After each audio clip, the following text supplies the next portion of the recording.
Hello friends, मैं अनुराग कुमार आपका अपना द पॉलिटेक्निक क्लासेस में स्वागत करता हूं। आज के इस क्लास में हम लोग कवर करेंगे एग्जाम के पहले एग्जाम का ऑब्जेक्टिव, यानी कि जितने भी ऑब्जेक्टिव आप लोग को दिया गया था बनाने के लिए वो सारा का आज हम सॉल्यूशन देखने वाले हैं, जो कि एग्जाम के पॉइंट ऑफ व्यू से मोस्ट इंपॉर्टेंट है। ठीक है, आप लोग कहते रहते हो ना कि वीवीआई क्वेश्चन दे दो सर, वीवीआई क्वेश्चन चाहिए, तो ये आपका ऑब्जेक्टिव वीवीआई क्वेश्चन है। ठीक है, तो इसके बारे में आज हम डिस्कस करेंगे। आप लोग अच्छे ढंग से कंसंट्रेशन के साथ आप लोग आज के क्लास में आप लोग जुड़ेंगे। ठीक है, पूरी तरह से कंसंट्रेट होकर के एक एक बात को समझना है और क्या बताया जा रहा है उस पर ध्यान देना है। ठीक है, तो सबसे पहले आप लोग इस लिंक को शेयर नहीं किए हो तो आप सबसे पहले इस लिंक को शेयर कर दो।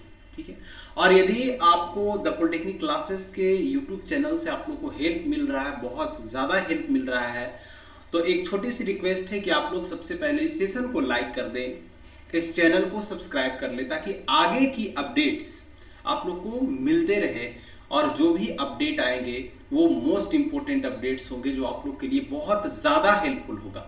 ठीक है, तो ये सब बातें हैं, लेकिन अब आज के क्लास की ओर हम धीरे धीरे बढ़ेंगे। क्या आपने चैनल को सब्सक्राइब किया?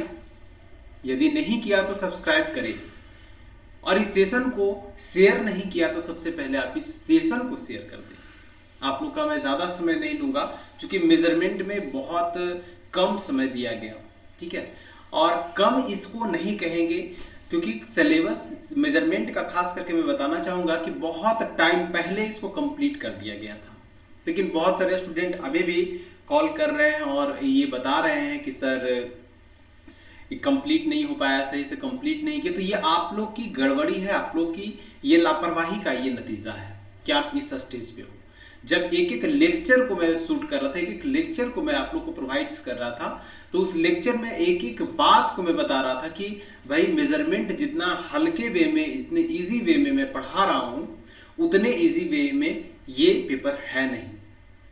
इसको बार बार लिखने की जरूरत है, बार बार समझने की जरूरत है, लेकिन आप लोगों ने कुछ स्टूडेंट जो किए वो भी मस्ती कर रहे हैं। ठीक है, फोन कर रहे हैं और कह रहे हैं कि सर बहुत बढ़िया तैयारी है, कोई दिक्कत वाली बात नहीं। लेकिन कुछ स्टूडेंट ऐसे हैं जो मैसेज कर रहे हैं, कॉल कर रहे हैं, कह रहे हैं कि सर क्या करें, समझ में नहीं आ रहा है अभी।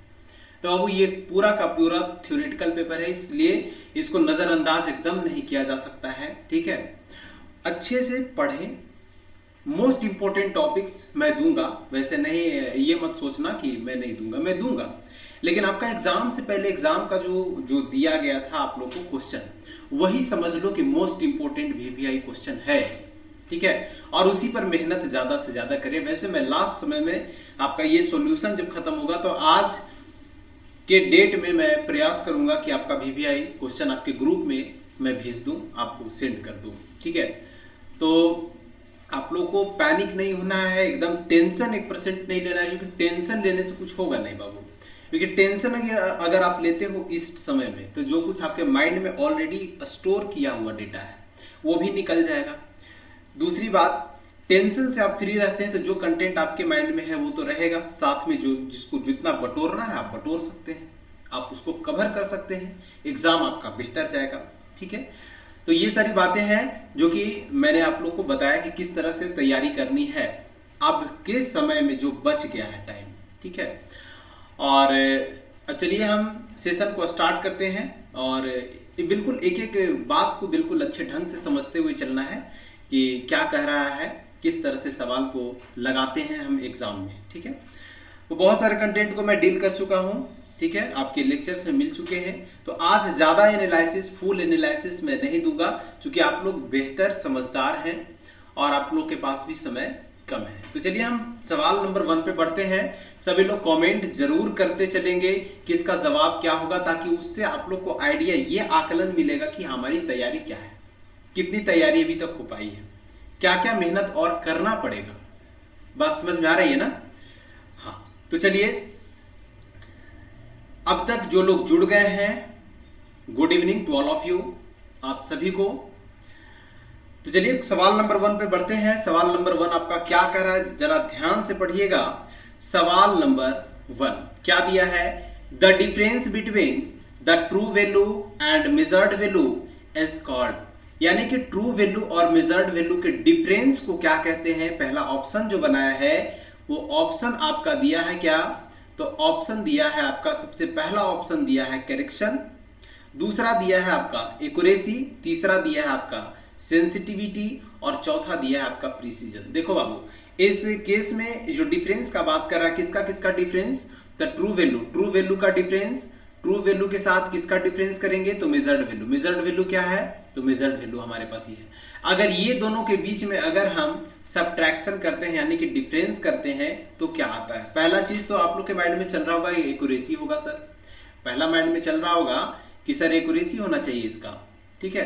तो एक्यूरेसी कैसे होगा, एक्यूरेसी क्या कहता है कि एक्यूरेसी ये कहता है कि जो आपने वैल्यू को मेजर किए हैं, आप जो मेजर किए हो वैल्यू उसका और जो एक्चुअल वैल्यू है उसका, यानी कि ट्रू वैल्यू, वो कितना मेजर्ड वैल्यू एक्चुअल वैल्यू से कितना नजदीक है, कितना क्लोज है, उसको हम लोग कहते हैं एक्यूरेसी, ठीक है। तो यहां पर एक्यूरेसी होना जरूरी है, लग रहा है कि हाँ एक्यूरेसी होगा, बट नहीं। एक्यूरेसी तो कहता है कितना क्लोज है, लेकिन जो एरर होता है, एरर क्या कहता है कितना एरर है, कितना एक्चुअल वैल्यू हमारे पास कितना है और मेजर हमने कितना किया, तो कितना का एरर आया, ये हाउ मच क्वांटिटी से the value separated by how much quantity, यानी कि हमारे पास एक्चुअल वैल्यू अगर ये है और मेजर्ड वैल्यू हमारे पास ये है, तो ये दोनों के बीच में कितना नंबर, कितना क्वांटिटी का फासला है, दैट्स कॉल्ड एरर। इसी को हम लोग कहते हैं एरर। क्या बोलते हैं बाबू, एरर। क्या बोलते हैं, एरर। तो ये इसके बीच में कैसे निकलेगा, कितना है, तो ये बीच में निकालने के लिए जब तक हम लोग सब्ट्रैक्ट नहीं करेंगे तब तक निकलेगा नहीं, इसलिए इसका जवाब क्या होगा, तो एरर। तो एरर दिया है, नहीं दिया, लेकिन उसी का ये जो आपके पास जो दे रहा है option, option number A correction, ये एरर का ही सिनोनिम्स हम लोग कह सकते हैं। तो ये एरर का ही सिनोनिम्स, इसलिए करेक्शन क्या होगा, तो इसका सही जवाब होगा। करेक्शन क्या होगा, इसका सही जवाब होगा। बात समझ में आ रही है सबको। चलिए इसी के साथ हम लोग नेक्स्ट सवाल पे बढ़ रहे हैं, सभी लोग ध्यान देंगे। नेक्स्ट सवाल क्या है, तो नेक्स्ट सवाल आपका दिया गया था एलवीडीटी इज, एलवीडीटी क्या है, लीनियर वेरिएबल डिफरेंशियल, और क्या है, तो ट्रांसफॉर्मर। एलवीडीटी का फुल फॉर्म का अगर मैं बात करूं तो लीनियर वेरिएबल डिफरेंशियल क्या है, तो ट्रांसफॉर्मर है, ठीक है। तो ये किस तरह का ट्रांसड्यूसर होता है, ट्रांसड्यूसर वाले सेक्शन में मैंने पढ़ाया कि ये प्राइमरी ट्रांसड्यूसर भी होता है और सेकेंडरी ट्रांसड्यूसर भी होता है। कैसे होता है, जहां एक्सेलेरोमीटर का यूज किया जाता है ना, एक्सेलेरोमीटर जहां पे यूज किया जाता है उसमें बाबू एलवीडीटी का यूज किया जाता है। तो कहा जाता है कि अगर एक क्वांटिटी से दूसरे क्वांटिटी में, या आपके पास Q2 है या आपके पास Q1 है, तो कहता है कि यदि Q1 और Q1 से Q2 में अगर हम बदल रहे हैं, एक क्वांटिटी एक फॉर्म ऑफ एनर्जी से दूसरे फॉर्म ऑफ एनर्जी में अगर हम डेटा को बदल रहे हैं, तो ये जो होता है कौन करता है, तो ट्रांसड्यूसर करता है, ठीक है। लेकिन जब डायरेक्ट कन्वर्जन हम लोग करते हैं ना, तो उसको बोलते हैं क्या, तो उसको बोलते हैं प्राइमरी ट्रांसड्यूसर। लेकिन यही स्टेप में होता है, पहला क्या किया, तो पहला उसको किसी और क्वांटिटी में चेंज किया, यानी कि सेंसर का यूज किए, सेंस किया, और इस सेंस को फिर से वो बदल दिया किसमें, फाइनली Q2 में। तो यहाँ स्टेप में जहां हमारे पास चेंज होता है, स्टेप में हमारे पास एनर्जी का ट्रांसफॉर्मेशन होता है, तो वहां पे हम लोग कहते हैं क्या, तो सेकेंडरी ट्रांसड्यूसर। इस केस में हम लोग कहते हैं क्या, सेकेंडरी ट्रांसड्यूसर। तो एक्सेलेरोमीटर में बाबू इसका यूज एलवीडीटी का होता है, इसलिए सेकेंडरी ट्रांसड्यूसर होगा, पहला चीज।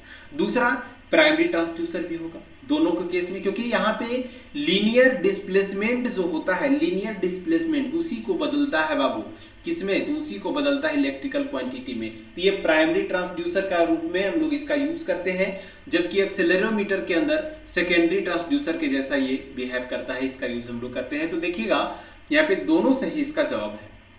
ऑप्शन नंबर सी दिया है आइदर ए और बी। क्या दिया है, आइदर ए और बी। समझ में बात आ रही है, तो या तो ए या तो बी दोनों सही होगा। तो बिल्कुल ऑप्शन नंबर सी यहाँ पे वेरीफाई कर रहा है इसको, तो यानी कि ऑप्शन नंबर सी क्या होगा, इसका सभी जवाब होगा। जो अभी अभी जुड़ रहे हैं वो सेशन को अच्छे ढंग से देखते हुए चलेंगे, कंसंट्रेशन के साथ चलेंगे और जुड़ते जाएं तो लाइक करते जाएं सेशन को, ये आपकी जिम्मेवारी है। चलिए हम नेक्स्ट सवाल पे मूव कर रहे हैं। नेक्स्ट सवाल हमारे पास है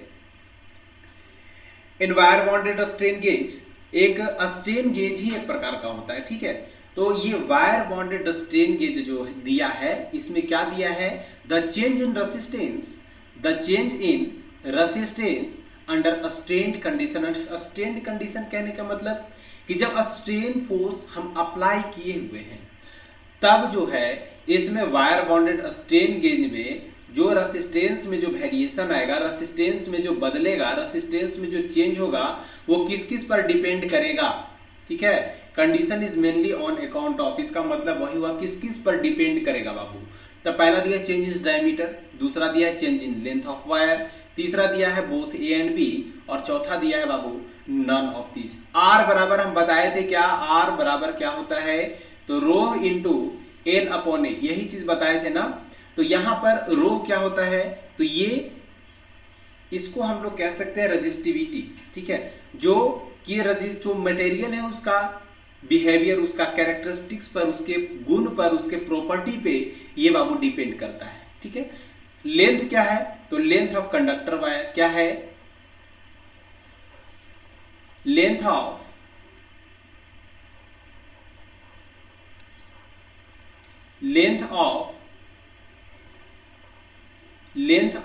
conductor wire, length of conductor wire.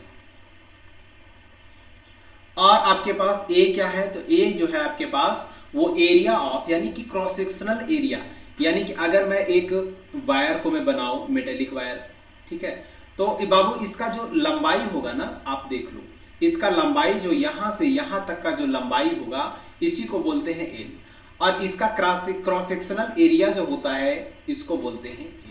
तो देखिए ऑप्शन क्या क्या दिया है, पहला देखिए इसका डायरेक्टली प्रोपोर्शनल और इसका इनवर्सली प्रोपोर्शनल। अब देखते हैं change in diameter of wire, अगर इसका डायमीटर बदल जाए तो एरिया बदल जाएगा, बिल्कुल। अगर एरिया बदलेगा बाबू तो इसका रेसिस्टेंस भी क्या होगा, चेंज कर जाएगा। दूसरा दिया है change in length of wire, अगर इसके लंबाई में कोई परिवर्तन होता है तो भी क्या होता है, रेसिस्टेंस में बदलाव होता है। इसका लेंथ अगर बढ़ जाएगा बाबू तो रेसिस्टेंस भी क्या होगा, वो भी बढ़ जाएगा। बात समझ में आ रही है, तो दोनों पर डिपेंड कर रहा है ना। तो change in diameter of wire, दूसरा change in length of wire, मतलब दोनों का दोनों सेटिस्फैक्शन यहाँ पे दे रहा है, दोनों का दोनों होगा। यानी कि ऑप्शन नंबर सी में देखिए यहाँ पर बनाया है क्या, बोथ ए एंड बी, क्या बनाया है, बोथ ए एंड बी। बात समझ में आ रही है। तो इस तरह से आप यहाँ पे तीसरा क्वेश्चन का हल देख लिए, क्या होगा, तो ऑप्शन नंबर सी होगा। नेक्स्ट सवाल पे हम लोग बढ़ रहे हैं और नेक्स्ट सवाल है आपका क्वेश्चन नंबर 4। क्या दिया है बाबू, क्वेश्चन नंबर 4, ध्यान से देखिएगा। The smallest value that can be measured, the smallest value that can be measured by the measuring instrument is called, यानी कि स्मॉलेस्ट वैल्यू का जो मेजरमेंट करेगा, कोई भी मेजर्ड मतलब कि कोई भी हम जो मेजर कर रहे हैं वैल्यू उसको बोलता है मेजर्ड वैल्यू, उसको बोला जाता है, ठीक है। और कोई मेजरिंग इंस्ट्रूमेंट के द्वारा हम जो छोटी से छोटी वैल्यू को, छोटी से छोटी क्वांटिटी को जो हम मेजर करते हैं उसको क्या बोलते हैं, तो एक्यूरेसी बोलते हैं। नहीं, ये तो आपका सीधा सीधा गया। नेक्स्ट हमारे पास है प्रिसीजन। तो प्रिसीजन होता है बाबू, ऐसा नहीं है प्रिसीजन कि नहीं होगा, लेकिन एक दिया है लिस्ट काउंट। लिस्ट मतलब क्या होता है बाबू, लिस्ट मतलब होता है छोटा, और काउंट मतलब होता है बाबू काउंट करना, ठीक है। तो लिस्ट काउंट मतलब एक छोटा वैल्यू को डिनोट कर रहा, छोटा वैल्यू को मेजर जो करता है उसको क्या बोलेंगे, उसको बोलेंगे लिस्ट काउंट। अगर लिस्ट काउंट नहीं रहता बाबू तो प्रिसीजन इसका जवाब होता, लेकिन अगर लिस्ट काउंट दिया है तो प्रिसीजन सेकेंडरी पे चला जाता है, प्राइमरी पे हम लेके आते हैं किसको, तो लिस्ट काउंट को। बात समझ में आ गई। तो इस तरह से आपको मार्क करना है, हालांकि रिजोल्यूशन भी इसी से रिलेटेड है लेकिन एग्जैक्ट ये नहीं हो सकता है। बात समझ में आई। इसका जवाब क्या होगा, लिस्ट काउंट। ये सारी डेटा जो कि आप लोग को बताया गया है क्लास में, आप उसको अच्छे ढंग से रिवाइज करके चलिएगा, तभी आप लोग को पल्ले पड़ते हुए जाएगा एक अच्छे वे में, ठीक है। चलिए इसी के साथ हम लोग नेक्स्ट सवाल पे मूव कर रहे हैं। आप लोग जवाब कमेंट सेक्शन में देते रहें, बहुत अच्छी बात है। चलिए नेक्स्ट सवाल पे मूव करते हैं। क्वेश्चन नंबर 5 क्या दिया है, electronic null detector, electronic null detectors are अब इलेक्ट्रॉनिक नल डिटेक्टर जो होता है, मतलब कि कोई भी ब्रीज आप ले लें, वो क्या है, एक प्रकार का नल डिटेक्टर इंस्ट्रूमेंट है ना। लेकिन कहता है इलेक्ट्रॉनिक, मतलब जो इलेक्ट्रॉनिक सिस्टम है वो तो कहीं कहीं पर आपका गैल्वेनोमीटर का यूज कर दिए, तो इलेक्ट्रिकल में भी यूज होता है और इलेक्ट्रॉनिक में भी यूज होता है। तो अब वो कहीं भी यूज हो उससे मतलब नहीं है, ये कहीं भी यूज हो, इसका फंक्शन सिर्फ यही है कि नल कंडीशन को बताएगा बाबू, ठीक है। तो अगर इलेक्ट्रॉनिक डिवाइस में यूज हुआ है तो नल डिटेक्टर का काम करेगा, बिल्कुल। तो ये नल डिटेक्टर, इलेक्ट्रॉनिक नल डिटेक्टर जो होता है बहुत ज्यादा सेंसिटिव होता है। तो लेस सेंसिटिव बोल दिया, नहीं, गलत हो जाएगा, मोर सेंसिटिव। इसके बाद दिया है मोर एक्सपेंसिव, अगर ज्यादा ये खर्च इसमें पड़ता है बाबू तो इसका यूज सब जगह क्यों करते हैं हम, ठीक है। तो ये मोर एक्सपेंसिव नहीं होता है, लेस एक्सपेंसिव होता है। इसके बाद दो ऑप्शन आपके पास बच जाता है, मोर सेंसिटिव और दूसरा होता है बाबू एक्साइलेंट। तो बाबू अगर ये गैल्वेनोमीटर का बात करें डिटेक्टर, एज ए डिटेक्टर के रूप में, तो ये बेस्ट सेंसिटिव होता है, मतलब इसको कह सकते हैं कि सबसे ज्यादा सेंसिटिव डिवाइस ये होता है बाबू, ठीक है। तो अगर इसका बात करें ये सब ऑप्शन में, तो एक्साइलेंट जो आपको पास दिखाई दे रहा है, एक्साइलेंट ये सबसे अधिक को शो कर रहा है, तो इस केस में हमारे पास क्या होगा, एक्साइलेंट होगा। इस केस में बहुत सारे ऑब्जेक्टिव ऐसे ऐसे भी पूछे जाते हैं जिसमें आप लोग को एक अच्छे ढंग से जब तक क्लियर नहीं रहेगा तब तक आप ऑब्जेक्टिव आप मार्क नहीं कर सकते हैं। अगर एक्साइलेंट हटा देता, नन ऑफ दिस दे देता, तो क्या लगाते, मोर सेंसिटिव लगाते, वहां पर ऑप्शन तो है हमारे पास, तो उस केस में वैसे लगा देते।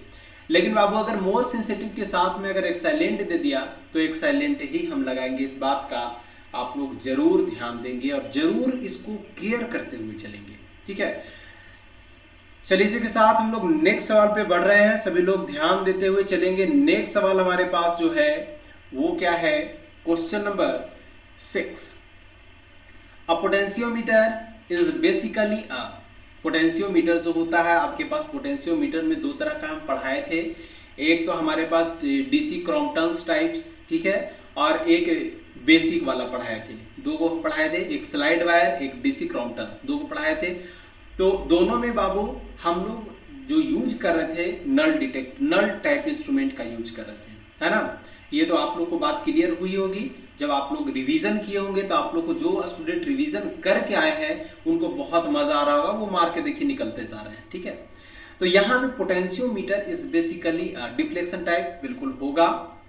दूसरा दिया है नल टाइप इंस्ट्रूमेंट, इसमें नल डिटेक्टर का यूज करते हैं गैल्वेनोमीटर का, बिल्कुल। पहले जो हम लोग उसको सेट पोजीशन में करते हैं या फिर उसका मेजरमेंट लेते हैं, तो मेजरमेंट में भी बाबू गैल्वेनोमीटर का यूज होना ही होना है, ठीक है। नल डिटेक्टर मतलब दूसरा नाम अगर कहें तो क्या होता है, तो दूसरा होता है गैल्वेनोमीटर। जैसे होता है ना इलेक्ट्रॉनिक ब्रांच, ठीक है, इलेक्ट्रॉनिक ब्रांच मतलब द पॉलिटेक्निक क्लासेस, और द पॉलिटेक्निक क्लासेस मतलब इलेक्ट्रॉनिक्स ब्रांच। बात समझ में आया, जहां भी इलेक्ट्रॉनिक्स की बात आया द पॉलिटेक्निक क्लासेस पहुंच जाइए, ठीक है। एकदम कोई झिझक नहीं होना चाहिए आपका माइंड में कि हाँ जाए नहीं जाए। बहुत सारे स्टूडेंट अभी मैं बता रहा हूँ, बहुत सारे स्टूडेंट ऑफलाइन मोड में जब आए थे पढ़ने के लिए तो बहुत सारे पढ़े, बहुत सारे चले गए। अब जो बाबू रुक गया, सिलेबस कंप्लीट उसका हो गया, जो लोग चला गया वो लोग घूमते रह गया, वो लोग बाद में आया, लास्ट में कहता है सर कंप्लीट नहीं हुआ, क्या करें।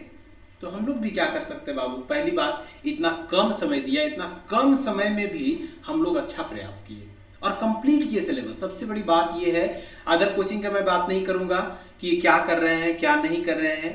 बहुत सारे कोचिंग वाले ऐसे भी करते हैं कि भाई वहां नहीं चले जाओ, वहां मत जाओ, गली कुची में कोचिंग खुला हुआ है, डिप्लोमा होल्डर पढ़ा रहा है। बाबू एक बात का आप लोग ध्यान रखेंगे, नॉलेज जरूरी नहीं है, नॉलेज जरूरी नहीं है कि वो सिर्फ और सिर्फ एमटेक बीटेक या फिर आपके पास आप चले जाओ पीएचडी करने वाले के पास ही होता है। नहीं बाबू, ऐसा कोई जरूरी नहीं है, वो कम एज में भी हासिल किया जा सकता है, ठीक है। इसलिए कहीं भी एक्सपीरियंस लिख दिया जाए, 10 साल का एक्सपीरियंस है, 18 साल का एक्सपीरियंस है, 30 साल का एक्सपीरियंस है, बाबू उस पर कभी मत जाना। आप जाओ, आप जाइए, आप पढ़िए, आप सवाल पूछिए, आप बहुत सवाल पूछिए स्टार्टिंग में। अगर जवाब नहीं मिले बाबू, वो उस क्लास को वहीं पे छोड़ देना। अगर जवाब मिलता है तो उसके बैकग्राउंड को आप चेक कीजिए कि क्या ये टाइम पर सिलेबस कंप्लीट करता है, क्या एग्जाम तक हेल्प करने के लिए रेडी रहता है। तो बाबू आपका जवाब आपको जब मिले हाँ में, तब आप ज्वाइन कर लेना, अदरवाइज मैं सलाह दूंगा कि कोई ज़रूरत नहीं है। अभी अभी मैं बता रहा हूं कि बहुत सारे स्टूडेंट के पास ये क्वेरी है कि सर सिलेबस नहीं कंप्लीट हुआ। तब कि बाबू द पॉलिटेक्निक क्लासेस के स्टूडेंट से मिल लो एक बार, सिलेबस कंप्लीट हुआ कि नहीं वो बता देगा, है ना। तो ये सारी बातें हैं, आप लोग बेहतर समझदार हैं, आप लोग को बताने की जरूरत नहीं है, ठीक है। तो ये सब आप लोग को सोच करके, क्योंकि अभी आपका 3rd सेमेस्टर है, इसके बाद आप 4th, 5th और 6th 3 सेमेस्टर आपके पास शेष है। बहुत सारे कोचिंग में जाइएगा तो खाली कहेगा क्या कि सर जेई वाला जो है ना, ये वाला सवाल जेई में पूछता है, ये वाला सवाल इस तरह का सवाल जेई में पूछता है। बाबू आपका करेंट क्या है? सेमेस्टर। जेई थोड़ी है, सेमेस्टर है। अब नंबरे नहीं उठेगा, फेल कर जाइएगा, सेमेस्टरे नहीं पास कीजिएगा, तो जेई का खाक कीजिएगा जा करके। जेई का कंपटीशन आएगा, भरिएगा, क्या कीजिएगा? वहाँ एलिजिबल क्राइटेरिया रहेगा 60%, आपका रहेगा 50%, क्या कीजिएगा? कहिएगा भाई तो पास ही नहीं हुए, मेरा तो बैक लगा हुआ है, हम कैसे डालेंगे, पहले सेमेस्टर क्लियर करो। तो ऐसे कोचिंग के चक्कर में एकदम नहीं फंसना है बाबू, ये बात आप लोग माइंड में सेट कर लो, क्योंकि भटकाने वाला बहुत लोग मिलते हैं लेकिन सही रास्ता दिखाने वाले बहुत कम मिलते हैं बाबू, इसलिए इस बात का हमेशा से ध्यान रखेंगे। तो चलिए हम लोग नेक्स्ट सवाल पे बढ़ते हैं एक नए एनर्जी के साथ। देखिए क्या होगा। तो पहला हम बताएं गैल्वेनोमीटर का नल डिटेक्टर के रूप में आया। अब पोटेंशियोमीटर में बाबू यूज होता है, तो पोटेंशियोमीटर में यूज होगा तो डिफ्लेक्शन टाइप होगा, दूसरा नल टाइप इंस्ट्रूमेंट होगा। तो यहाँ पे तीसरा ऑप्शन जो देख रहे हो दोनों को इंडिकेट करा, यही जो है आपका इस केस में जो है इसका सही जवाब होगा। बात समझ में आ रही है? कौन सा होगा? ऑप्शन नंबर सी इसका सही जवाब होगा। चलिए इसी के साथ हम लोग नेक्स्ट सवाल पे मूव करते हैं और नेक्स्ट सवाल आपके पास है question number 7। Moving iron ammeter can be use to measure. Moving iron type जो हमारे पास अमीटर होता है वो क्या करता है?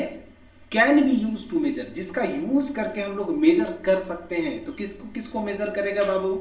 तो इसमें जो मेजरमेंट जो करेगा वो किसको करेगा? अब जरा सा आप लोग कमेंट सेक्शन में इसका जवाब दें, जल्दी से जल्दी आप लोग कमेंट करेंगे, फिर मैं इसके बारे में मैं बताऊंगा। चलिए तो यहाँ पे मूविंग आयरन टाइप जो है आपके पास, मूविंग आयरन टाइप में ये जो काम करता है बाबू, केवल और केवल यहाँ पे एक सेकेंड जरा सा होल्ड करना, मैं बता रहा हूं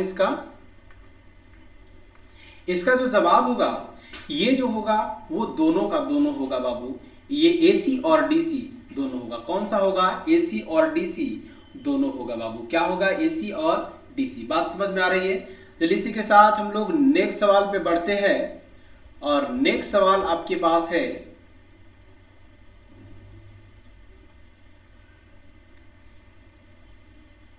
चलिए आगे बढ़ें। नेक्स्ट सवाल जो आपके पास है वो है आपका क्वेश्चन नंबर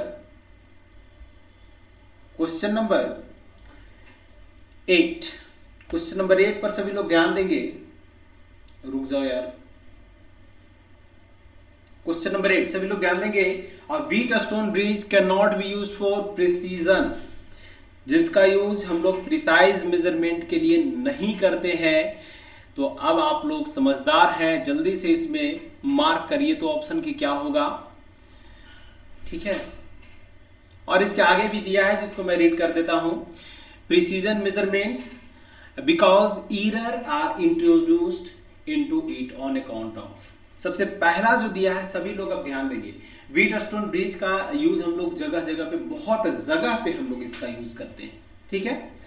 और इसके जगह पर जो लाया गया था वो केल्विन ब्रिज को लाया गया था बाबू। क्यों लाया गया था ये सारी बातें हम बता चुके हैं। वो इसलिए लाया गया था कि कॉन्टेक्ट वायर जो होता है, लीड वायर जो होता है, उसका मेजरमेंट ये नहीं कर पाता है, ठीक है। तो इसका यूज करके हम मतलब मेजर नहीं कर सकते हैं किसका। तो इसके मदद से रेसिस्टेंस ऑफ कंडक्टिंग वायर, इसका यूज हम लोग मेजरमेंट नहीं करते हैं। कॉन्टेक्ट वायर क्या है?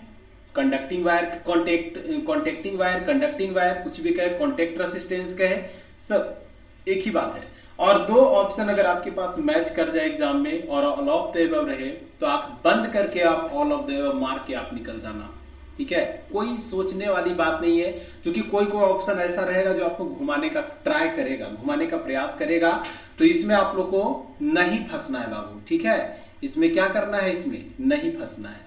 तो चलिए हम लोग नेक्स्ट सवाल पे बढ़ते हैं इसी के साथ। क्वेश्चन नंबर 9 क्या है, क्वेश्चन नंबर 9 सभी लोग ध्यान देंगे। Torque weight ratio of PMMC instrument is, देखिए टॉर्क मतलब मूविंग पार्ट, वेट मतलब उसका वेट का बात करें, अगर इसका रेशियो का हम बात करें तो जब तक हाई नहीं होगा बाबू torque torque torque is to weight, जब तक इसका रेशियो हाई नहीं होगा, ठीक है। मतलब कि वेट क्या है, वेट मतलब होता है वजन, मतलब वेट का यहां पर अगर वैल्यू हम कम रखें, वेट का वैल्यू हम यहां कम रखें, ठीक है, तो वेट का वैल्यू बाबू कम रहेगा तो स्वाभाविक सा बात है torque is to weight ratio high होगा, ठीक है। तो आसानी से मूव कर जाएगा, नहीं तो कुछ एनर्जी लगेगा उसको घुमाने में भी, ठीक है। तो ये अच्छा इंस्ट्रूमेंट अगर हम बात करें पीएमएमसी टाइप इंस्ट्रूमेंट का तो हाई होना चाहिए। तो कौन सा ऑप्शन होगा, पहला दिया स्मॉल, दूसरा दिया है लार्ज, तीसरा दिया है वेरी स्मॉल, ठीक है।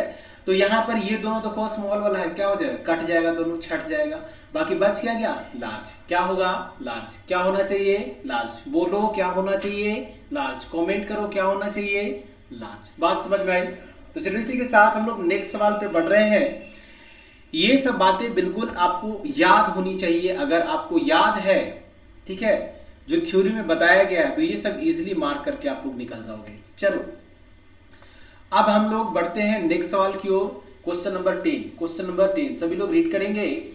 Which of the following is not a transducer, इसमें से कौन जो है ट्रांसड्यूसर नहीं है। हम दो तरह का बताए थे इंस्ट्रूमेंट ट्रांसड्यूसर में, एक होता है ट्रांसड्यूसर और दूसरा होता है बाबू सेंसर। क्या होता है सेंसर, दूसरा क्या होता है सेंसर, पहला क्या होता है ट्रांसड्यूसर। तो हम इसमें बात किए थे, हम लोग पढ़े थे ट्रांसड्यूसर के बारे में, कुछ कुछ सेंसर के बारे में भी हम लोग पढ़े थे। तो यहाँ पे स्ट्रेन गेज क्या है तो हम ट्रांसड्यूसर में पढ़े, बिल्कुल। माइक्रोफिल्म फोन हम लोग ट्रांसड्यूसर में पढ़े, बिल्कुल सही। नेक्स्ट हमारे पास है पोटेंशियोमीटर और है थर्मोकपल। थर्मोकपल भी क्या होता है तो एक प्रकार का ट्रांसड्यूसर होता है। लेकिन यहाँ पर जो पोटेंशियोमीटर, क्या हम लोग ट्रांसड्यूसर वाले सेक्शन में पढ़े थे, नहीं। तो ये ट्रांसड्यूसर नहीं है बाबू। पोटेंशियोमीटर के मदद से हम लोग पोटेंशियल डिफरेंस को मेजर करते हैं, न कि एक एनर्जी से दूसरे एनर्जी के फॉर्म में इसका कन्वर्जन हम लोग करते हैं। तो यहाँ पे जो क्वेश्चन नंबर 10 का जो सही जवाब होगा वो क्या होगा पोटेंशियोमीटर। क्या होना चाहिए पोटेंशियोमीटर। बात समझ में आ रही है। तो इस तरह से हमारे पास इसका जवाब था। नेक्स्ट सवाल पे हम लोग बढ़ रहे हैं।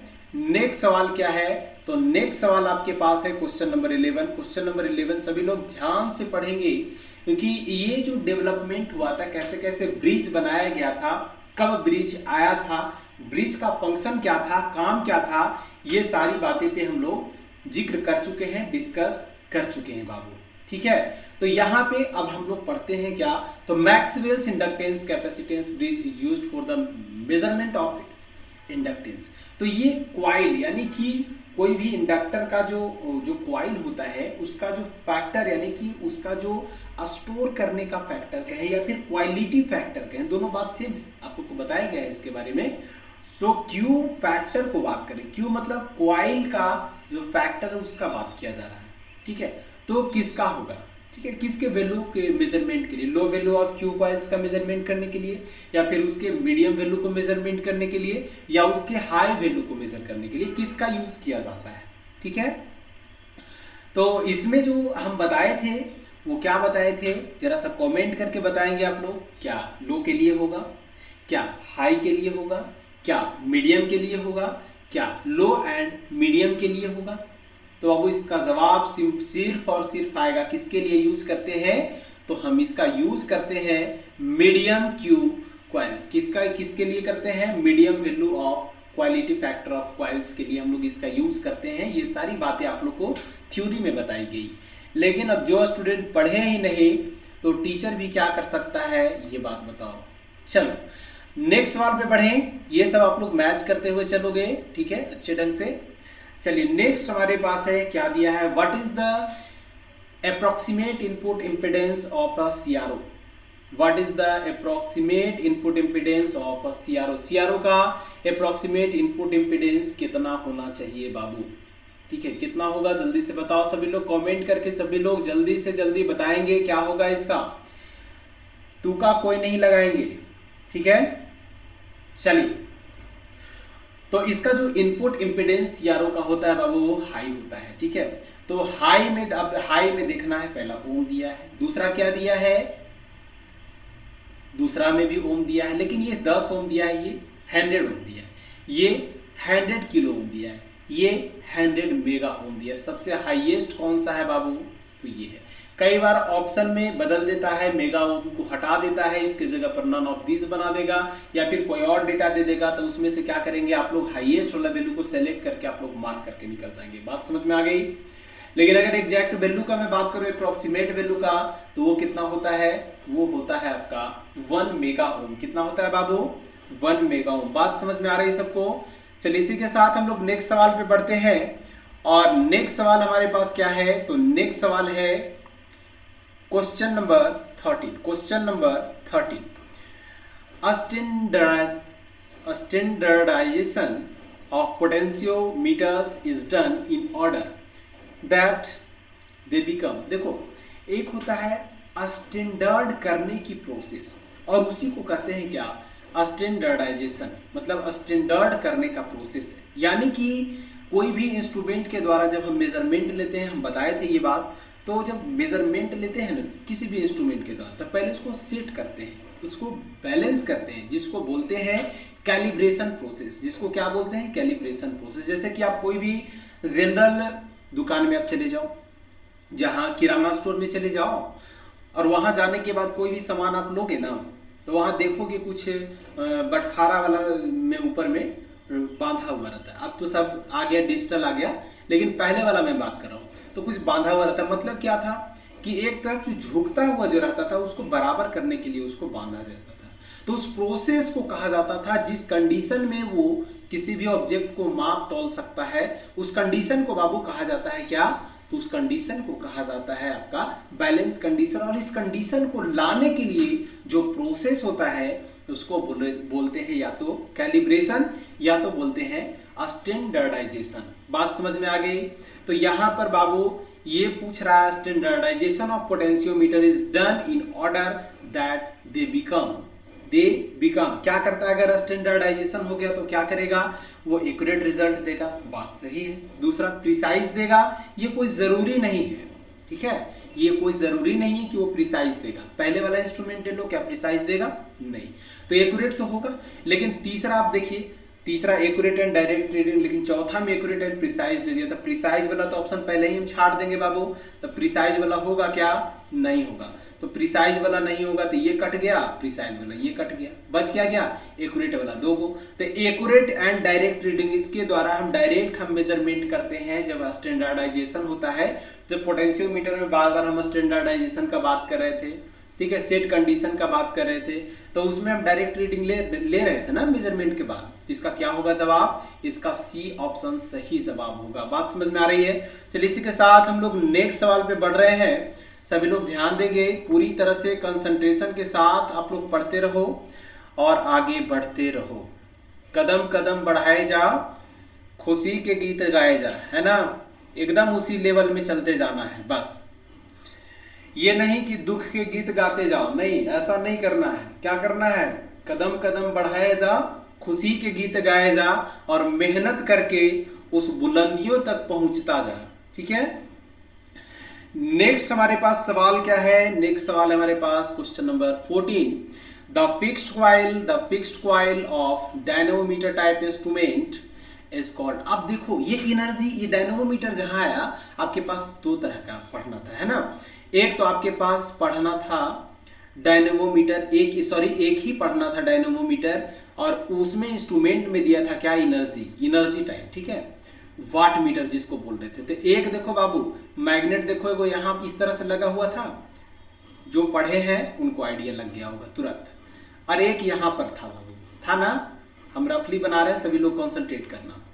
अब देखो तो ये जो हम बनाए थे, ये जो हम बनाए थे बाबू, इसी के बीच में ना हमारे पास एल्यूमिनियम डिस्क था जो कि रोटेट कर रहा था। बस सिंपली यही समझो। तो यहाँ पर दो तरह का हमारे पास क्वाइल था। एक क्वाइल बाबू यहाँ पर लगा हुआ था, एक क्वाइल यहाँ पर लगा हुआ था, एक क्वाइल यहाँ पर लगा हुआ था, और एक क्वाइल बाबू यहाँ पर लगा हुआ था ना।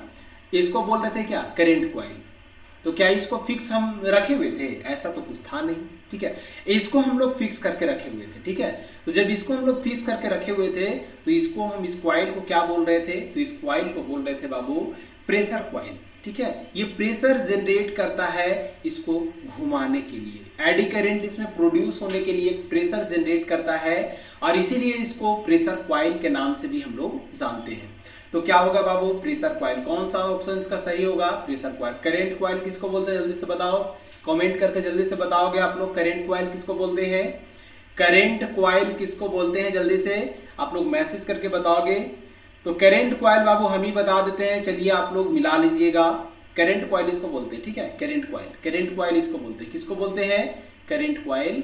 ये आपके पास करंट क्वाइल रहा, ठीक है, इसको करंट क्वाइल बोलेंगे, ठीक है। तो ये आपके पास करंट क्वाइल है, जरा सा वेट करो। ये आपके पास करंट क्वाइल है, ठीक है। इसके बाद हमारे पास इसका ऑप्शन तो मिल गया सबको, कौन सा होगा? तो प्रेशर क्वाइल। चलिए नेक्स्ट सवाल पे बढ़ें। इसी के साथ हम लोग नेक्स्ट सवाल पे बढ़ रहे हैं। नेक्स्ट सवाल हमारे पास है, name the bridge method that is used to measure the resistance of lead wire. देखो फिर से आ गया लीड वायर रेसिस्टेंस, ये पहले हम जिक्र कर चुके हैं अभी कुछ देर पहले, ठीक है। इसमें हम बताए थे कि ये लीड वायर रेसिस्टेंस का मेजरमेंट जो हम लोग करते हैं वो होता है किस मेथड के द्वारा। तो व्हीटस्टोन ब्रिज वाला जो सवाल अभी आया था उसी में हम बताए थे इसका, ठीक है। व्हीटस्टोन ब्रिज करता है? नहीं करता है। दूसरा मैक्सवेल, ये सब जो है आपका एसी ब्रिज है, ठीक है। रेसिस्टेंस का मेजरमेंट करते हैं लेकिन मेन फोकस इसका एसी का रहता है, यानी कि इंडक्टेंस, ठीक है, क्वाइल का इंडक्टेंस। हैंस ब्रिज भी उसी का है, एसी ब्रिज। तो डीसी ब्रिज में दो ब्रिज आता है, एक आता है व्हीटस्टोन ब्रिज, दूसरा आता है केल्विन डबल ब्रिज। तो केल्विन डबल ब्रिज की मदद से ही बाबू हम लोग लीड वायर रेसिस्टेंस का मेजरमेंट लेते हैं। ये बात समझ में आ रही है सबको? तो ये था हमारे पास इसका जवाब। क्वेश्चन नंबर 15 के बाद हम लोग नेक्स्ट सवाल पे बढ़ते हैं, क्वेश्चन नंबर 16। क्वेश्चन नंबर 16 सभी लोग कंसंट्रेट करेंगे, सभी लोग ध्यान देंगे। नेक्स्ट सवाल पे हम लोग बढ़ रहे हैं, क्वेश्चन नंबर 16। क्वेश्चन नंबर 16 क्या है?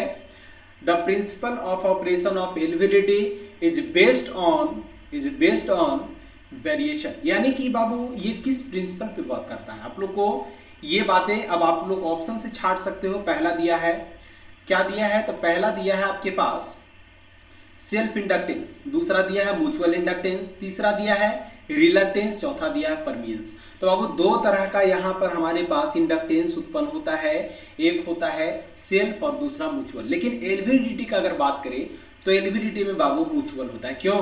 क्योंकि एक में हमारे पास प्राइमरी वाइंडिंग में हम लोग सप्लाई दिए हुए रहते हैं। याद आया? कुछ नहीं याद आया तो अभी हम याद दिला देते हैं आप लोग को कैसे कैसे था। देखो इसमें हम सोर्स को हम लगाए हुए थे, और यहाँ पर बाबू दो सेकेंडरी वाइंडिंग, एक प्राइमरी वाइंडिंग और दो सेकेंडरी वाइंडिंग का यूज किए हुए थे, ठीक है। देखो इस तरह से, और इसी के बीच में बाबू हम यहाँ पर क्या करते थे? आयरन कोर को क्या करते थे? तो स्लाइड करते थे इसके बीच में। तो अब यहाँ पर इसमें सोर्स जब लगा हुआ है तो इसमें फ्लक्स का यहाँ पर होगा, ठीक है, फ्लक्स यहाँ पर इंड्यूस्ड होगा। तो फ्लक्स इंड्यूस्ड होगा जिसके कारण से इसमें भी हमारे पास ईएमएफ जनरेट होगा। और किसके कारण?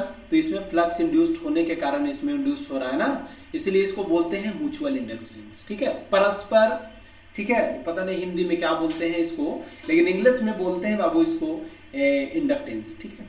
तो यहाँ पर जो होगा क्या होगा? म्यूचुअल इंडक्शन, ठीक है, म्यूचुअल, सॉरी इंडक्टेंस नहीं, म्यूचुअल इंडक्शन कहो, ठीक है। यहाँ पर म्यूचुअल इंडक्शन कर लेना। म्यूचुअल क्या? इंडक्शन। दो इंडक्शन होता है, एक होता है सेल्फ इंडक्शन, यहाँ पर मिस्टेक से हो गया है सेल्फ इंडक्शन, और दूसरा होता है म्यूचुअल इंडक्शन। म्यूचुअल इंडक्शन में एक के कारण दूसरा में मैग्नेटिक फ्लक्स आपका जनरेट हो जाता है, इसको हम लोग म्यूचुअल इंडक्टेंस मतलब परस्पर बोलते हैं, ठीक है। नेक्स्ट सवाल पे बढ़ें, ये सवाल आप लोग को समझ में आ गया होगा। चलिए नेक्स्ट सवाल पे बढ़ते हैं। नेक्स्ट सवाल हमारे पास है question number 17। The advantage of इसको सिर्फ याद करके चलना, ठीक है। The advantage of VTVM has over a non electronic volt meter, ठीक है। VTVM का एडवांटेज बताना है किस पर, नॉन इलेक्ट्रॉनिक, मतलब कि पहले जो यूज होता था आपका वोल्ट मीटर, जिसमें इलेक्ट्रॉनिक डिवाइस का यूज नहीं किया जाता था, तो बाद में जब हमारे पास इलेक्ट्रॉनिक डिवाइस का यूज किया गया, तो इलेक्ट्रॉनिक डिवाइस जो यूज किया गया उसमें किस तरह का हमारे पास एडवांटेज मिला, तो वो जो एडवांटेज आप लोग को मिला वो एडवांटेज बताना है। सबसे पहला मिला इसमें लो पावर कंजम्पशन, मतलब पावर जो कंज्यूम कर रहा था अब लो कर रहा है। दूसरा लो इनपुट इम्पीडेंस, नहीं बाबू ये होगा नहीं, आप लोग को इंस्ट्रूमेंट में ही बताए थे कि पावर कंजम्पशन क्या होता है, तो इसका लो होता है, लेस होता है, ठीक है। तीसरा ग्रेटर पोर्टेबिलिटी, नहीं बाबू ये भी नहीं होता इसमें, ठीक है। नेक्स्ट हमारे पास है the ability to measure wider range of voltage and resistance, नहीं बाबू। तो ये जो आपके पास होगा सबसे बेस्ट ऑप्शन, जो यहाँ पर सिलेक्शन जो करना है आप लोग को, वो क्या करना है, तो यही करना है। इसको याद रखिएगा, ये बहुत बार आपका रिपीटेड क्वेश्चन है बाबू, इसलिए आपका ये चांसेस बन सकता है पूछने का, इसलिए ये सब जितने भी पॉइंट्स बताए जा रहे हैं ये ऑब्जेक्टिव्स के माध्यम से उसको अच्छे ढंग से कवर करते हुए चलना है। चलिए इसी के साथ हम लोग जिसको बोल रहे हैं सिर्फ सिंपली याद कर लेना, उसको याद ही कर लेना, ठीक है। और बाकी जिसको डील करना है मैं डील करते हुए चलूंगा। नेक्स्ट सवाल पे बढ़ते हैं, आइए। नेक्स्ट सवाल हमारे पास है क्या, when potentiometer is used for measurement of an unknown source, क्या दिया है, when a potentiometer is used for measurement of an unknown source the power consumed in the circuit of unknown source under null condition क्या होगा। तो नल condition के case में यहाँ पर कह रहा है जब पोटेंशियोमीटर का यूज हम लोग अननोन सोर्स के मेजरमेंट के लिए हम लोग करते हैं, तो पावर जो कंज्यूम होता है सर्किट में बाबू अननोन सोर्स के, मतलब कि ये रिस्पेक्ट में हम अगर बात करें तो क्या होता है, लेस होता है, हाई होता है, या फिर स्मॉल होता है, या फिर हमारे पास आइडियली जीरो होता है। ये आप लोग को बताना है बाबू, क्या होना चाहिए इसमें, जल्दी से कमेंट करके आप लोग बताएंगे क्या होगा। तो अब पावर कंजम्पशन का अगर बात करें तो अभी हम आया था इलेक्ट्रॉनिक डिवाइस में, अभी जितने भी पोटेंशियोमीटर वगैरह भी आ रहे हैं वो सब धीरे धीरे कन्वर्ट करते जा रहे हैं इलेक्ट्रॉनिक में। तो इसका जो पावर कंजम्पशन का अगर बात करें तो क्या होना चाहिए बाबू, तो पावर कंजम्पशन का अगर बात करें तो ये स्मॉल होगा, क्योंकि ये भी हाई है ये भी हाई, तो ये दोनों तो छट गया। आइडियली जीरो नहीं, क्योंकि प्रैक्टिकल कोई भी यूज करते हैं तो आइडियल नहीं यूज करते हैं हम लोग, प्रैक्टिकल यूज करते हैं, ठीक है। और अगर यही सिर्फ कह देता पोटेंशियोमीटर, आइडियल पोटेंशियोमीटर, तब जीरो लेते, लेकिन अगर यहाँ पे सिर्फ यूज के पर्पज से अगर पूछेगा तो वहां पे हम प्रैक्टिकल लेंगे, और प्रैक्टिकल में जीरो नहीं होगा, प्रैक्टिकल में स्मॉल हम लोग लगाते हैं। बात समझ में आ गई। इसका जवाब कौन सा होगा, इसका जवाब आपका ऑप्शन नंबर सी होगा। बात समझ में आ गई। चलिए इसी के साथ हम लोग नेक्स्ट सवाल पे बढ़ते हैं, और नेक्स्ट सवाल हमारे पास है question number 19। Question number 19, most of digital instruments are essentially section is called. ये देखिए बहुत सारे डिजिटल इंस्ट्रूमेंट, मोस्ट ऑफ क्या लिखा है, मोस्ट ऑफ, एक सेकेंड रुक जाओ, मोस्ट ऑफ क्या लिखा है, most of digital instruments are essential, मतलब उसमें क्या जरूरी कंपोनेंट है, क्या जरूरी सेक्शन होता है बाबू। तो पहला एसी सेक्शन, दूसरा डीसी सेक्शन, क्योंकि देखिए डिजिटल में कोई भी डिजिटल इंस्ट्रूमेंट आप ले लो, उसमें जो कन्वर्जन होता है ना वो न्यूमेरिक फॉर्म में दिया जाता है। तो पहले कोई भी डेटा जो हमें मिलेगा वो एसी फॉर्म में मिलेगा, फिर एसी से क्या बदलेंगे, उसको डीसी में बदलेंगे, और डीसी में बाबू बदलने के बाद ही उसका आउटपुट हम लोग डिसाइड करते हैं। तो डीसी में भी बदलना होगा, कब, जब वो एसी में मिल रहा है। तो दोनों कंपोनेंट जरूरी है, इसलिए इसका कौन सा जवाब होगा, तो ऑप्शन नंबर सी इसका सही जवाब होगा। कौन सा जवाब होगा बाबू, ऑप्शन नंबर सी इसका सही जवाब होगा। तो ये इसका सी ऑप्शन इसका सही जवाब है। सभी लोग मार्क करते हुए चलेंगे, ठीक है। इसी के साथ हम लोग नेक्स्ट सवाल पे बढ़ रहे हैं, क्वेश्चन नंबर 20। क्या है क्वेश्चन नंबर 20, सभी लोग ध्यान देंगे। The frequency can be measured by, the frequency can be measured by, frequency किसके द्वारा हम लोग, किसका यूज करके हम लोग फ्रीक्वेंसी का मेजरमेंट लेते हैं बाबू। एक ब्रिज आप लोग को नहीं पढ़ना था, वो था शेयरिंग ब्रिज, और इसका जवाब यही शेयरिंग ब्रिज होगा। कि इसके अलावा जितना भी आप पढ़े ये सारे आप पढ़ लिए, आप लोग को पता है कि किसके लिए हम लोग इसका यूज करते हैं। लेकिन अगर फ्रीक्वेंसी के पर्पज से यूज कर रहे हैं तो होगा केवल और केवल बाबू क्या, तो शेयरिंग ब्रिज क्या होगा, शेयरिंग ब्रिज। जहां भी शेयरिंग ब्रिज रहेगा फ्रीक्वेंसी को केवल ये मेजर करेगा बाबू। तो ये सब बातें हैं जो कि आप लोग को याद रखना है, ठीक है। ये भी आपका रिपीटेड सवाल है जो कि आपको दिया गया, इसमें भी आप VVI लगा सकते हैं, ठीक है। चलिए इसी के साथ हम लोग नेक्स्ट सवाल पे बढ़ रहे हैं। इसको भी याद रख कर लेना ही ज़्यादा समझदारी है। इस शेयरिंग ब्रिज तो पढ़े नहीं हो, है ना, इसलिए इसको याद कर लेना। नेक्स्ट हमारे पास है बाबू CRO। देखो CRO एक ऐसा टॉपिक है जो कि 6 नंबर में बाबू आपका यहाँ से सवाल पूछेगा। एक तो आपके पास हो गया CRO, क्या हो गया CRO, एक सेकेंड रुको, CRO, और दूसरा हो गया CRT, क्या हो गया CRT। तो बाबू CRT और CRO ये दोनों में से या CRO पूछ ले या CRT पूछ ले, आपसे दोनों में से एक जरूर पूछेगा, इसलिए आप लोग पढ़ करके अच्छे ढंग से जाना इसको, ठीक है।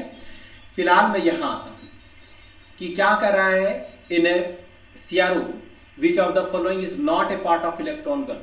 जो इलेक्ट्रॉन गन हमारे पास था ना, यानी कि यहाँ से हम लोग कैथोड लिए थे, कैथोड के बाद हम लोग यहाँ पर फोकसिंग एनोड लिए थे, इसके बाद एक्सेलरेटिंग एनोड लिए थे, इसके बाद एक्सेलरेटिंग एनोड के बाद बाबू आगे की ओर सेक्शन मूव किया था।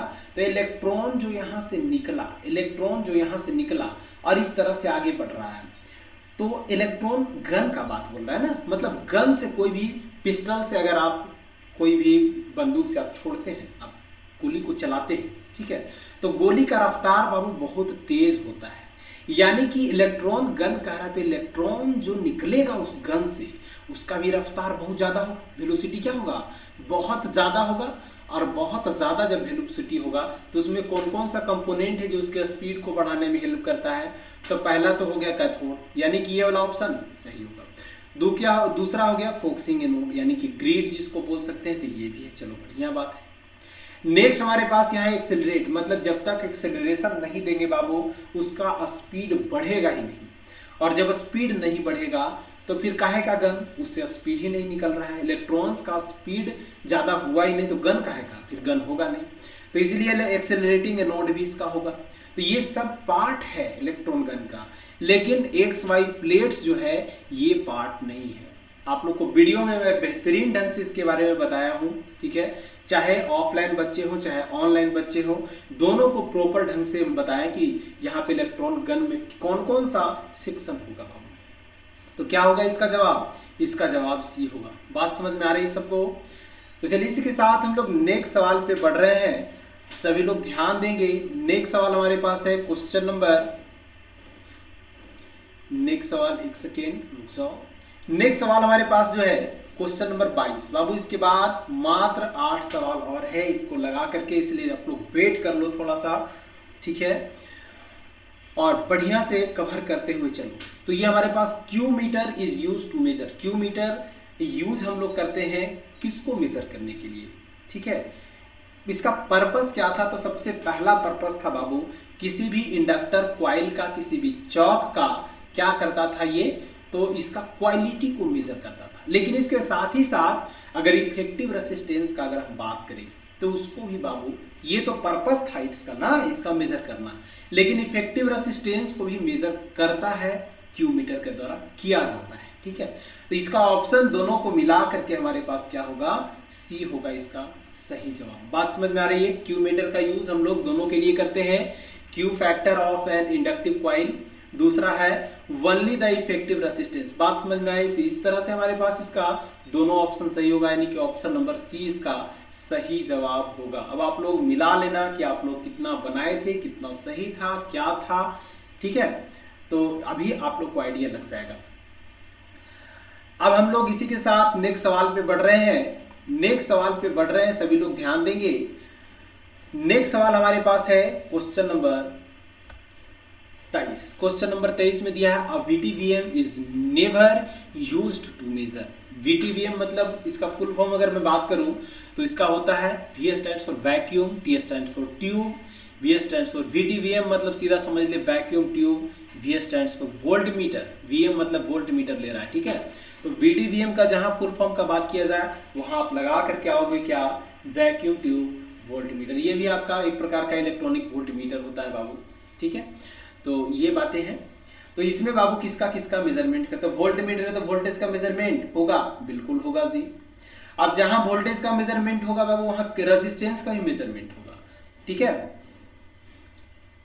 लेकिन अगर डायरेक्टली अगर बात किया जाए कि इसका मेजरमेंट हम लोग करें तो क्या होगा, तो बेस्ट ऑप्शन छाटने का मतलब इसमें चूज करने का प्रयास करेंगे तो क्या होगा, दोनों होगा। लेकिन दोनों में कौन सा होगा, तो दोनों में बाबू वोल्टेज लगा के निकल जाएंगे। यदि आपके ऑप्शन में ऑप्शन नंबर डी की जगह पर यदि दे दिया जाए ए एंड सी, तो आपका ए एंड सी ऑप्शन सही हो जाएगा, ठीक है। लेकिन अगर एक सेकेंड रुक जाओ बाबू, क्वेश्चन थोड़ा सा चेंज है, यहाँ पर मिस्टेक कर दी। देखो नेवर कह रहा है ना, मतलब इसके मदद से हम लोग किसका यूज नहीं कर सकते हैं, किसका मेजरमेंट नहीं कर सकते हैं। तो मेजरमेंट देखो ये दोनों का कर सकते हैं, तो इसका मेजरमेंट नहीं कर सकते। तो ऑप्शन कौन सा होगा, ऑप्शन आपके पास बी होगा। कौन सा होगा बाबू, ऑप्शन नंबर बी। देखो मिस्टेक हो गया ना। इस तरह से आप लोग का भी मिस्टेक आपका एग्जाम हॉल में हो सकता है, इसका ध्यान रखेंगे आप लोग। आप लोग को दिखेगा क्या, जैसे हमें नहीं दिख रहा था, एकदम दिख ही नहीं रहा था कि नेवर लिखा हुआ है, ठीक है। तो VTVM is use to measure, हम ये समझ के चल रहे थे, लेकिन यहाँ पर देखो नेवर भी यूज किया हुआ है ना। तो आप लोग को वहाँ एग्जाम में बिल्कुल केयरफुल ढंग से आप लोग को क्या करना है, सेंटेंस को पढ़ना है, तब आपको ऑप्शन लगाना है, ठीक है। तो इसका जवाब क्या होगा, करेंट होगा। डायरेक्टली मेजर हम लोग इसका करेंट का नहीं करते हैं, इनडायरेक्ट वे में करते हैं, लेकिन डायरेक्ट वे में नहीं होता है बाबू, इसलिए यहाँ पर करेंट इसका जवाब सही होगा इस केस में। नेक्स्ट हमारे पास है, नेक्स्ट सवाल हमारे पास है, क्या दिया है, the frequency range of a moving iron instrument. यानी कि हमारे पास दो तरह के इंस्ट्रूमेंट पढ़े थे, एक पढ़े थे PMMC टाइप, दूसरा पढ़े थे मूविंग आयरन टाइप। तो अब इसमें पूछ रहा है क्या कि फ्रीक्वेंसी रेंज कितना होगा मूविंग आयरन टाइप इंस्ट्रूमेंट का, इसका रेंज पूछ रहा है बाबू, ठीक है। जल्दी से आप लोग कमेंट करके कमेंट सेक्शन में बताएंगे कि इसका जवाब क्या होना चाहिए, ठीक है। चलिए कमेंट कर लिए, जल्दी से कमेंट सभी लोग, और लोग करेंगे, जल्दी से कमेंट करिए सभी लोग। चलिए मैं बताता हूं, आप लोग मैच करना। ये जो आपका होगा इसका एकदम याद रखना बाबू, कितना होता है, तो होता है आपके पास क्या, तो पावर फ्रीक्वेंसी कितना होता है बाबू, पावर फ्रीक्वेंसी कितना होता है, पावर फ्रीक्वेंसी बैंड कितना होता है, जीरो से कितना होता है बाबू, तो जीरो से होता है 125 हर्ट्ज। कितना होता है, जीरो से 125 हर्ट्ज। बिल्कुल इसको याद होना चाहिए एकदम जुबान पे आप लोग को, ठीक है। ये सवाल आप लोग को जब हम मैं करवा रहा था तो ये मिसिंग था, ये पॉइंट्स, लेकिन इसका जब इस सवाल दिया गया ताकि आप लोग को कुछ जो टर्म जो छूट गया, वहां पे जो पॉइंट्स नहीं दिया गया, उस पॉइंट्स को भी आप लोग को कवर करके जाना है, इसलिए ये पॉइंट्स यहाँ पे हमने मेंशन कर दिया। बहुत ज्यादा इंपॉर्टेंट है, आप लोग इसको कवर करके जाओगे, ठीक है, याद करके जाना। कितना होता है, तो होता है पावर फ्रीक्वेंसी बैंड कितना से कितना तक, तो 0 से 125 हर्ट्ज। कितना होता है, 0 से 125 हर्ट्ज। बात समझ में आ गई। तो इस तरह से हम लोग इसका जवाब देखें। अब हम लोग नेक्स्ट सवाल पे मूव कर रहे हैं, क्वेश्चन नंबर 25। क्वेश्चन नंबर कितना है बाबू, 25। कितना है, 25। तो ध्यान दीजिएगा, इन CRO sawtooth voltage is applied at the, मतलब कि CRO में जो हम लोग सॉटूथ वोल्टेज जो हम लोग अप्लाई करते हैं, ठीक है, वो बाबू किस पर हम लोग अप्लाई करते हैं, एक्सेलरेटिंग एनोड पे करते हैं। तो दूसरा है आपका हॉरिजॉन्टल डिफ्लेक्शन प्लेट पे करते हैं। तो बाबू देखिए एक सिंपल सा फंडा है, एक डीले वाला जो सेक्शन था, डीले वाला चैम्बर, उसको कनेक्ट किए हुए हम लोग रहते थे प्लेट से, और दूसरा हम लोग किए हुए रहते थे ये इनपुट वाला, यानी कि ये कहाँ गया, सॉटूथ। तो ये सॉटूथ वोल्टेज जो अप्लाई किए हुए रहते थे, ये भी प्लेट से ही कनेक्टेड रहता था बाबू। अगर आप लोग को वीडियो देखें आप लोग को तो समझ में आएगा, बेहतर समझ में आएगा। लेकिन अब ऑप्शन पे बढ़ते हैं, तो ये कौन सा होगा, एक्सेलरेटिंग एनोड। तो बिल्कुल आप छाट सकते हैं यहाँ पर इजीली। एक्सेलरेटिंग एनोड तो अंदर का पार्ट है, इंटरनल का पार्ट है, उसमें तो कभी कनेक्शन करेगा नहीं। तो एक हॉरिजॉन्टल और दूसरा वर्टिकल डिफ्लेक्शन प्लेट्स में ये लगा हुआ रहता है, ठीक है। तो यहाँ पर अगर हम बात करें कि कौन सा इसका जवाब होगा, तो देखिए दो को हमारे पास बचता है, एक बचता है हमारे पास हॉरिजॉन्टल डिफ्लेक्शन प्लेट, दूसरा वर्टिकल। तो सॉटूथ जो रहता है बाबू, ये कनेक्शन इधर से मिल करके हमारे पास ये डीले लाइन से मिलता हुआ, उसके बैक से पहले से मिलता हुआ ये जाता है। तो यहाँ पर अगर अप्लाई करने का बात अगर करेंगे, तो इसका जो होगा ऑप्शन नंबर 20 का सही जवाब होगा हॉरिजॉन्टल डिफ्लेक्शन प्लेट में ये हमारे पास कनेक्टेड होता है, और दूसरा होता है वर्टिकल डिफ्लेक्शन प्लेट। ये जो दिया गया है नाम, इसके ऑपरेशन पर दिया गया है, मतलब कि वैसा डिफ्लेक्शन प्लेट जो हॉरिजॉन्टली डिफ्लेक्ट करवाए, लेकिन रखा हुआ कैसे हो, तो वर्टिकली रखा हुआ हो। तो बाद में वर्टिकल, बाद में देखो इस तरह से दिख रहा था, इस तरह से हमारे पास जो कनेक्शन था, और एक इसी तरह से नीचे इस तरह से आप बना सकते हैं, इस तरह से हमारे पास कनेक्शन था। तो ये जो है वर्टिकल डिफ्लेक्शन प्लेट है, जो कि वर्टिकली इसको डिफ्लेक्ट करवाएगा, ठीक है। और एक हॉरिजॉन्टल डिफ्लेक्शन प्लेट है, जो कि इस अवस्था में वर्टिकल रखा हुआ रहता है, ठीक है। ये देखो वर्टिकल रखा हुआ है, लेकिन करवाएगा कैसे, तो हॉरिजॉन्टल करवाएगा। तो हॉरिजॉन्टल डिफ्लेक्शन प्लेट इसका जवाब होगा, सही जवाब। बात समझ में आ गई। ये क्या होगा, तो हमारे पास ऑप्शन नंबर 20 का सही जवाब होगा। सभी लोग मार्क कर लेंगे। एक बार फिर से आप लोग जो रिवाइज नहीं किए, जाकर के एक बार वीडियो को रिवाइज करें, बढ़िया से समझने का प्रयास करें, और उसके बाद ऑब्जेक्टिव्स को अच्छे ढंग से कवर करने का प्रयास जरूर करें। चलिए इसी के साथ हम लोग नेक्स्ट सवाल पे बढ़ते हैं, और नेक्स्ट सवाल हमारे पास है question number 26, question number 26। Thermocouple thermocouple जो यूज किया जाता है, थर्मोकपल के बारे में थोड़ा सा आप समझ लें। उसमें टेम्परेचर को सेंस किया जाता है, उसमें वेरिएशन जो होता है उसको सेंस किया जाता है, ठीक है। और इलेक्ट्रिकल क्वांटिटी में कन्वर्जन किया जाता है वहाँ से, ठीक है। तो ये हीट को, थर्मल एनर्जी को यहाँ पर हम लोग इलेक्ट्रिकल एनर्जी में इसके मदद से हम लोग कन्वर्जन करते हैं। तो ये थर्मोकपल हो गया। इसके बारे में अगर हम बात करें कि कौन सा होगा, एक्टिव होगा, पैसिव होगा, एडहेसिव होगा, या बाबू आपका ए और बी दोनों होगा, क्या होगा, जल्दी से सबसे पहले मैं चाहूंगा कि आप लोग कमेंट करके बताएं, ठीक है।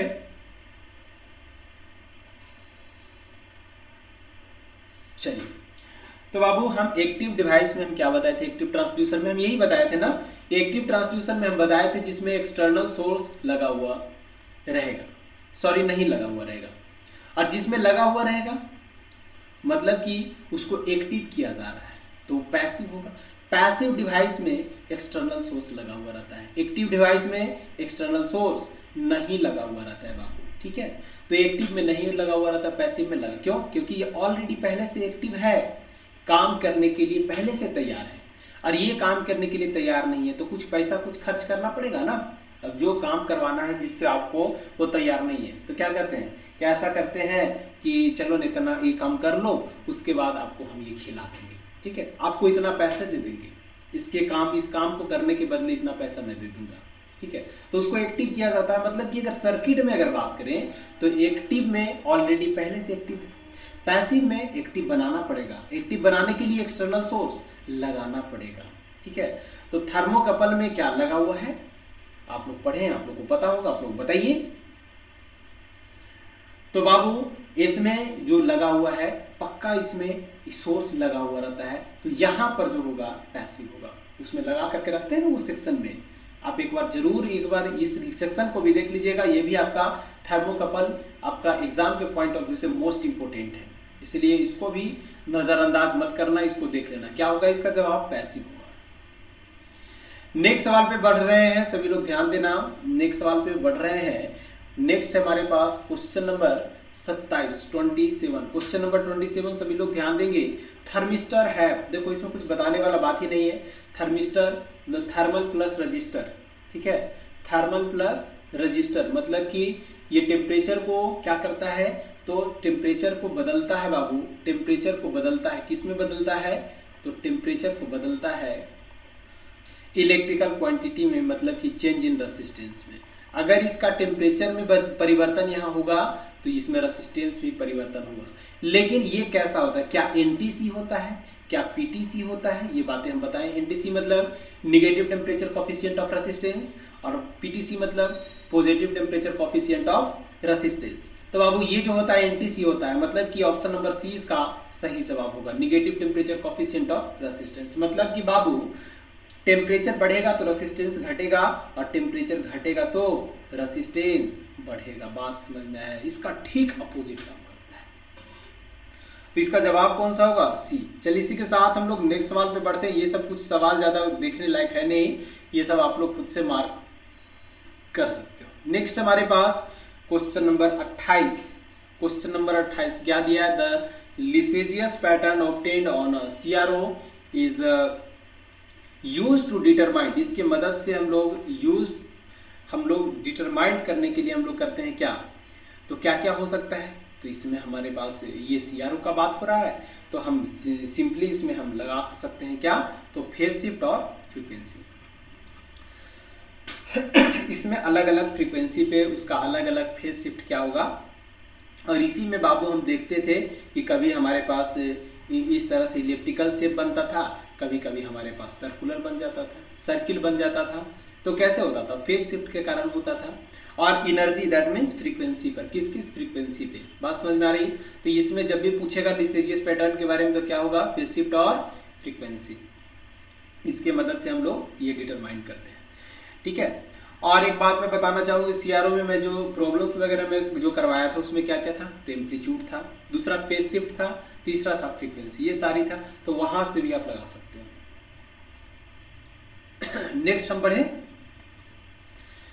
नेक्स्ट सवाल हमारे पास है 29, क्वेश्चन नंबर 29 क्या दिया? Platinum resistance. देखो ये भी एकदम याद करके चलने वाला ये है सवाल, और ये मोस्ट इंपोर्टेंट है बाबू, इस तरह का सवाल पूछता है।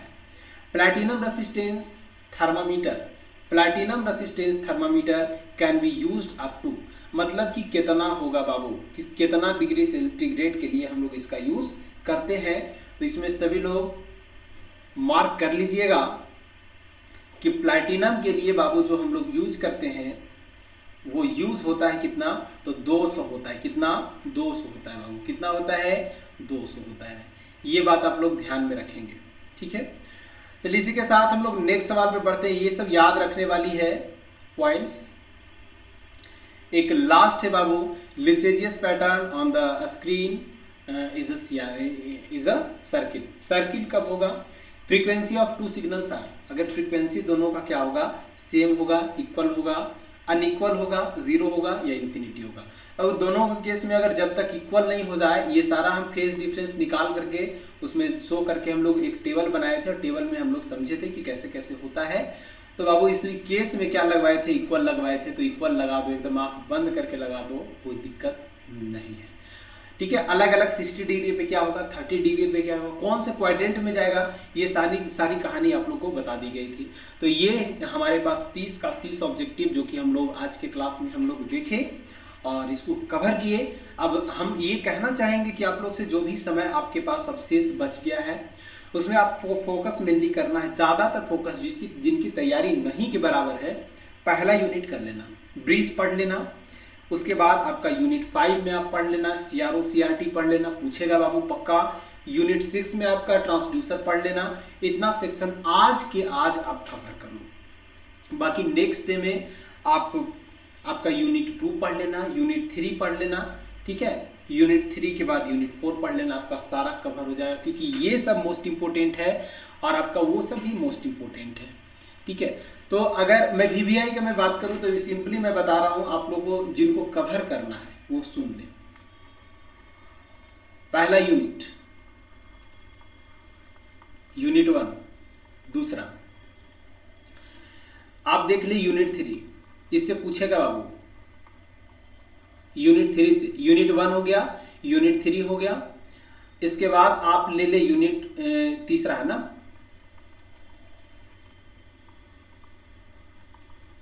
यूनिट 5। ठीक है। इसके बाद आप ले लें यूनिट 6। ये आप कवर करके चल जाओ। आपको अगर तैयारी नहीं है तो इतना आप करके आप चले जाओ। ठीक है। बाकी हम यूनिट वाइज जो वीवीआई क्वेश्चन आप लोग के ग्रुप में हम शेयर कर देंगे, आप लोग निश्चिंत रहें, आप लोग के ग्रुप में चला जाएगा वीवीआई सवाल। ठीक है। क्या क्या है तो फिलहाल आप लोग रिवीजन जो जितने भी हुए हैं और जो बच गए हैं उसको रिवीजन में प्रॉपर लाइए, उसको रिवाइज कीजिए, बार बार रिवाइज कीजिए, कॉपी पर बार बार लिखने का प्रयास कीजिए जिसमें कॉन्फिडेंस नहीं बन पा रहा है। और जो स्टूडेंट तैयार है, अच्छे ढंग से रेडी है, वो पूरे के पूरे जितना पढ़ाया गया बाबू वो पूरा का पूरा all to all topic cover करके जाएंगे, क्योंकि उनको नंबर उठाना है मेजरमेंट में ऑब्जेक्टिव फंस सकता है, मैं पहले बता रहा हूँ, क्योंकि ऑब्जेक्टिव इसका थोड़ा सा पकड़ना डिफिकल्ट होता है मेजरमेंट में। अदर पेपर में इजी होता है, वो पकड़ा जाता है। इसमें इसलिए डिफिकल्ट होता है कि जितना भी हम एडवांटेज डिसएडवांटेज एप्लीकेशन करवाए हैं उसी से ज़्यादा सवाल रहता है, ठीक है। अभी भी इस मेजरमेंट में भी आज के सेशन में देखे होंगे कि सब में क्या था, एडवांटेज डिसएडवांटेज इसी से पूछा हुआ है, और बहुत कम सवाल जो है उसका वर्किंग ये सबसे पूछा हुआ है। तो इसीलिए ऐसा नज़रअंदाज करके कोई नहीं जाएंगे कि हाँ इसका एडवांटेज डिसएडवांटेज क्या पूछेगा, इन्हें क्या पढ़ के करना है। तो ऐसा नहीं सोचना है, आपको पढ़ करके जाना है, ठीक है, ताकि वहाँ आपका एग्जाम, आपका परफॉर्मेंस अच्छा हो। बात समझ में आ गई? तो ये था आपका आज का पूरा सॉल्यूशन, ऑब्जेक्टिव सॉल्यूशन। और आपके पास टाइम भी कम है, इसलिए आप लोग अब जा सकते हैं। आप लोग मेहनत कीजिए, बिल्कुल रिवीजन कीजिए, बिल्कुल जितना आप पढ़ें उसको पक्का करने में लग जाइए। तो चलिए इसी के साथ हम इस सेशन को यहीं पे अंत करते हैं। मिलते हैं अगली कड़ी में नए अपडेट के साथ। तब तक आप लोग बने रहिए द पॉलिटेक्निक क्लासेस के साथ। Thank you so much.